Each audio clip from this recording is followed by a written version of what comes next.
हम जो खाना खाते हैं क्या उसमें जहर है? हाँ, आपने सही सुना। आज इंडिया में फूड अडल्टेरेशन यानी मिलावट सिर्फ एक छोटी प्रॉब्लम नहीं रही, ये धीरे धीरे एक साइलेंट किलर बन चुकी है। रिपोर्ट और न्यूज केसेस के हिसाब से मिलावटी खाने की वजह से देश के अलग अलग हिस्सों में लोग अपनी जान तक गंवा चुके हैं। कभी बच्चों की मौत, कभी स्कूल के मिड डे मील में जहरीली खाना, कभी हॉस्टल में खराब ऑयल और मिलावटी राशन से लोग बीमार पड़े और कुछ केसेस में जान तक चली गई। Major food poisoning incident has been reported from Polavaram in Andhra Pradesh, where around 70 tribal students fell ill after consuming food at a tribal boys ashram school. Medically certificate cause of death report के हिसाब से 2023 में सिर्फ food poisoning से ही 612 लोगों की मौत हुई, जिसमें तेलंगाना जैसे स्टेट में सबसे ज्यादा केसेस देखा गया। The times of India research data ये भी बताती है कि 2009 से 18 के बीच में इंडिया में तकरीबन 2688 फूड बर्न आउटब्रेक्स हुए, जिनमें से 572 डेथ्स ऑफिशियली रिपोर्ट हुई।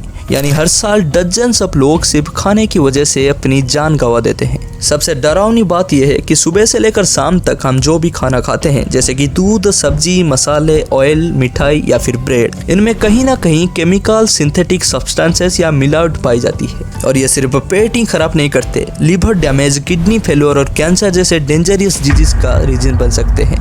लोग इससे धीरे धीरे बीमार होते रहते हैं। In a food poisoning scare, 30 students of a primary school in Burdwan district of Major food poisoning incident has been reported from Polavaram in Andhra Pradesh.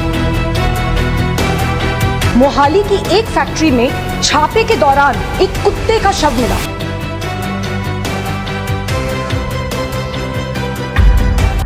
सबसे पहले समझते हैं फूड अडल्टेरेशन होता क्या है। फूड अडल्टेरेशन का सिंपल मतलब है खाने में जानबूझकर ऐसे सब्सटेंसेस मिलाना जो या तो सस्ते हो या हार्मफुल हो, ताकि प्रॉफिट बढ़ा जा सके। ये मिलावटी कभी क्वालिटी बढ़ाने के नाम पर होती है तो कभी वेट बढ़ाने के लिए। Food safety and standard authority of India यानी फसाई के मुताबिक अडल्टेरेशन दो तरह के होते हैं। एक इंटेंशनली, जहाँ प्रॉफिट के लिए केमिकल या सस्ता मटेरियल मिलाया जाता है, और दूसरा है अनइंटेंशनली, जहाँ पर स्टोरेज, ट्रांसपोर्ट या कंटामिनेशन की वजह से खाना अनसेफ हो जाता है। लेकिन इंडिया में हर साल फूड सैंपल टेस्ट किए जाते हैं और रिपोर्ट में बार बार ये सामने आता है कि मिल्क, स्पाइसेस, ऑयल, स्वीट और पैकेज फूड में मिलावटी के केसेस ज्यादा मिलते हैं। फसाई डाटा के मुताबिक 2018 से 19 में 26% से ज्यादा फूड सैंपल्स अडल्टेरेट या भारी मात्रा में मिलावटी मिले, और ये नंबर धीरे धीरे बढ़ते जा रहे हैं। और इसी का सबूत है कि 2023 से 24 में 1.5 लाख से ज्यादा सैंपल टेस्ट हुए, जिसमें 33,000 से ज्यादा फूड में नॉन स्टैंडर्ड इंग्रेडिएंट्स पाए गए।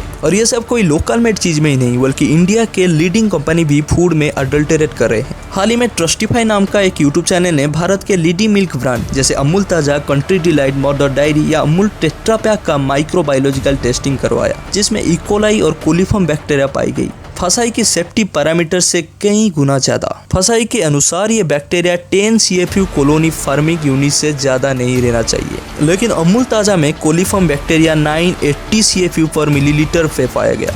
मदर डेयरी काउ मिल्क में TPC यानी टोटल प्लेट काउंट बहुत ज्यादा मिले। TPC का मतलब है दूध में मौजूद टोटल बैक्टीरिया की संख्या। अगर TPC ज्यादा है तो इसका मतलब है दूध में बैक्टीरिया तेजी से बढ़ रहे हैं। फसाई के अनुसार एक पैकेट में TPC 30,000 CFU पर ml तक होना चाहिए, लेकिन टेस्टिंग में 2,04,000 CFU पर ml पाया गया। कंट्री डिलाइट में भी सेफ लिमिट से काफी ज्यादा TPC मिला। सिर्फ अमूल टेट्रा पैक ही टेस्टिंग में फसाई के सेफ्टी पैरामीटर को मैच करता पाया गया। इसका मतलब है कि कुछ मिल्क प्रोडक्ट्स में बैक्टीरिया कंटामिनेशन, टेम्परेचर कंट्रोल या हाइजीनिक इशू की वजह से बढ़ सकती है। एक रिपोर्ट के मुताबिक कई जगह दूध में यूरिया और न्यूट्रलाइजर जैसे सोडियम बाइकार्बोनेट जैसे केमिकल भी मिलाए जाते हैं। ये बॉडी पर क्या असर करेंगे लोगों को पता ही नहीं होता। अगर छोटे बच्चे इसे पीते हैं तो डायरिया, पेट इन्फेक्शन और सेवरल केसेस में डेथ तक हो सकती है। भारत में हर साल 5 साल से कम उम्र के बच्चों की मौत डायरिया से होती है। उन्हें पता भी नहीं चलता कि जिसे वो कैल्शियम और प्रोटीन समझ के पी रहे हैं वो अनसेफ हो सकता है। सिर्फ दूध तक बात लिमिटेड नहीं है। आपने शायद सुना ही होगा कि सिंगापुर और हांगकांग ने कुछ इंडियन मसाले ब्रांड जैसे एवरेस्ट और MDH पर टेम्पररी रेस्ट्रिक्शन लगाई थी, क्योंकि उनमें इथाइलिन ऑक्साइड पाया गया था। इथाइलिन ऑक्साइड एक पेस्टिसाइड है जिसका हाई प्रोसेस से कैंसर रिस्क ज्यादा बढ़ सकता है, लेकिन ये मसाले अभी भी इंडियन घरों में कॉमनली यूज होते हैं। नोएडा में फसाई की रेड में नकली पनीर पकड़ा गया, जिसमें भारी मात्रा में सिंथेटिक केमिकल्स मिलाए जा रहे थे। इंडिया में पनीर स्कैम कोई नई बात नहीं है। हर साल अप्रोक्सीमेट 40% पनीर अनसेफ कैटेगरी में रिपोर्ट होते हैं और लगभग 86% पनीर सैंपल्स में किसी न किसी तरह की मिलावट पाई जाती है। यानी अनालॉग पनीर। ये वही पनीर होता है जिसमें वेजिटेबल ऑयल और स्टार्च मिलाया जाता है। लॉन्ग टर्म तक ऐसे पनीर खाने से heart disease, high cholesterol, obesity और डायबिटीज और लीवर किडनी डैमेज जैसे खतरनाक डिजीज हो सकते हैं। सर, आज मैं एक ऐसा मुद्दा उठाना चाहता हूं जो लोगों की सेहत से जुड़ा हुआ है, खाने में खतरनाक मिलावट का मुद्दा, फूड अडल्ट्रेशन का। बाजार में प्योरिटी का लेबल लगाकर, फर्जी लेबल लगाकर खुलेआम जहर बेचा जा रहा है। दूध, मसाले, edible oils, package food, beverages, सब में unsafe additives, harmful chemical, high saturated fat, sugar और सॉल्ट डालकर मिसलीडिंग न्यूट्रिशनल क्लेम्स के साथ कि ये सेहत के लिए अच्छे हैं, एनर्जी बूस्टिंग है, बेचा जा रहा है। सर, हालात ये हैं कि आप दूध खरीदिए तो उसमें यूरिया मिलता है, सब्जियां खरीदें उसमें ऑक्सीटोसिन है, पनीर के अंदर स्टार्च और कॉस्टिक सोडा है, आइसक्रीम में डिटर्जेंट पाउडर मिलता है, फ्रूट जूस में सिंथेटिक फ्लेवर और आर्टिफिशियल कलर, एडिबल ऑयल में मशीन ऑयल, गरम मसालों में ईंट का पाउडर और लकड़ी का चूड़ा, चाय में सिंथेटिक कलर, चिकन और पोल्ट्री आइटम में एनाबॉलिक स्टेरॉइड्स, शहद में शुगर सिरप और येलो डाई, यहाँ तक कि देसी घी में जो मिठाई बननी चाहिए वो भी वेजिटेबल ऑयल और वनस्पति से बनती है। सर, आप सोचिए कि जब एक माँ अपने बच्चे को दूध का ग्लास देती है सोचकर कि इसमें कैल्शियम है, प्रोटीन है, मेरा बच्चा तंदुरुस्त बनेगा, उसे इस बात का अंदाज़ा भी नहीं है कि वे एक यूरिया और डिटर्जेंट का डेंजरस मिक्स अपने बच्चे को पिला रही है। सर, एक रिसर्च बताती है कि मिल्क के सैंपल्स में 71% सैंपल्स में यूरिया और 64% सैंपल्स में न्यूट्रलाइजर जैसे सोडियम बायोकार्बोनेट पाए गए।